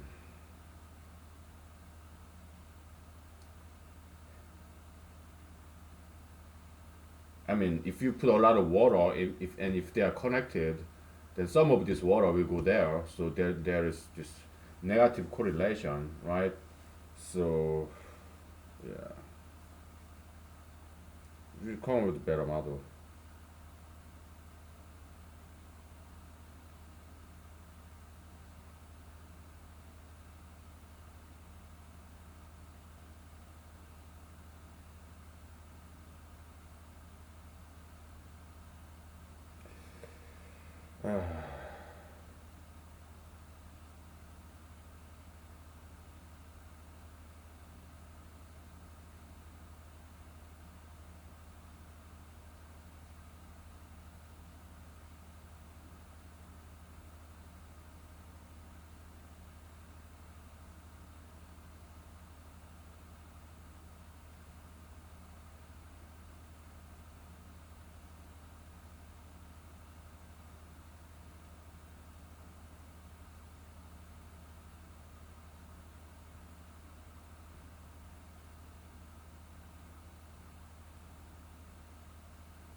Positive correlation. We talked about level concept, right?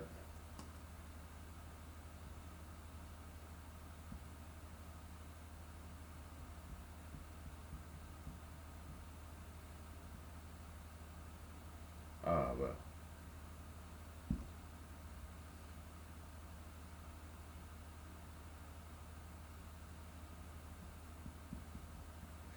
So Dijosian lesson, like you cannot solve both mammon and God at the same time. Yeah, it's kind of like this. Okay, culinary pleasure. You cannot have culinary pleasure and at the same time have human aesthetics, health. You cannot do that at the same time. Okay, you have to sacrifice one. Your culinary pleasure, you sacrifice it in order to enhance your health and human aesthetics. Okay. Yeah. So it's this Dijosian exclusive exclusion doctrine. So give me one second.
Okay.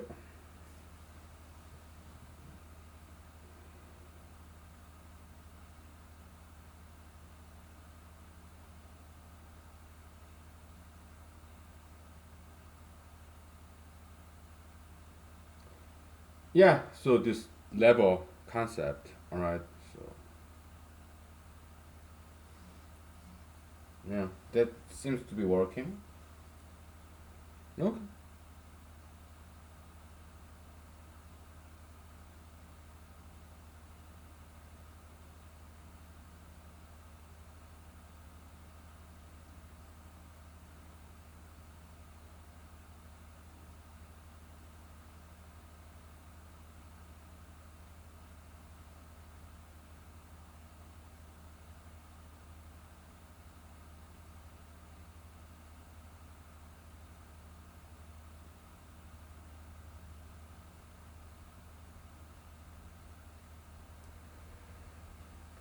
Okay.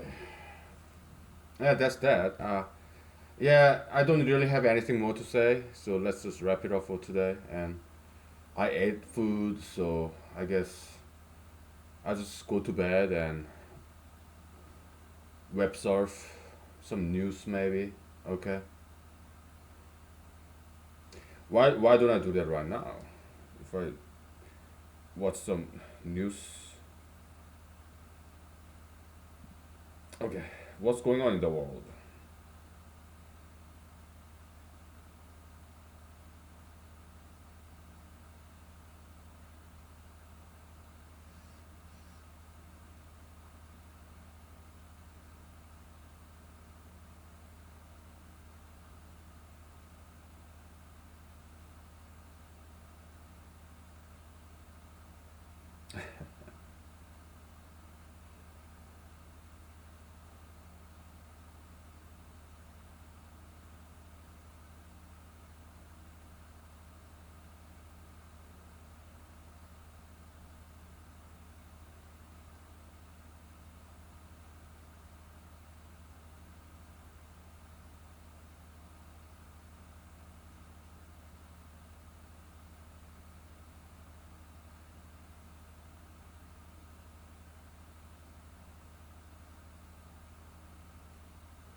Uh,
okay.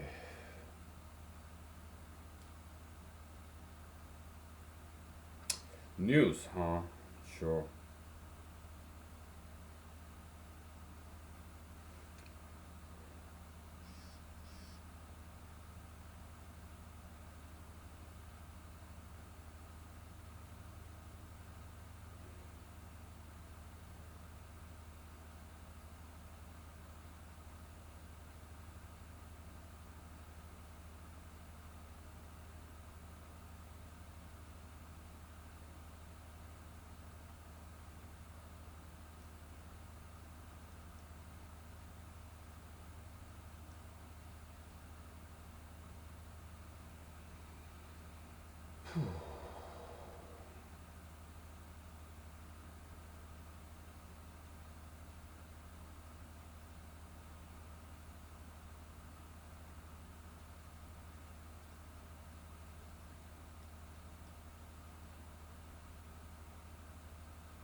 Okay.